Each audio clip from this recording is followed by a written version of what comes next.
dua partai yang sebenarnya adalah untuk menampung aspirasi masyarakat.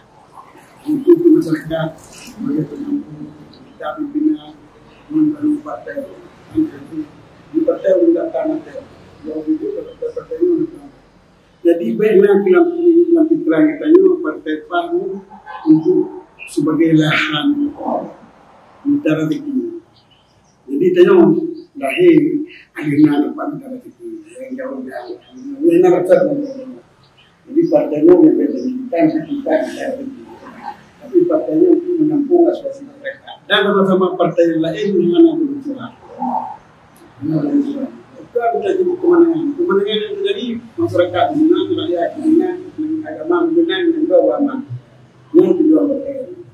Vietnam pikiran dia menang draw mengambil dengan tali draw di tengah draw yang pikiran kita.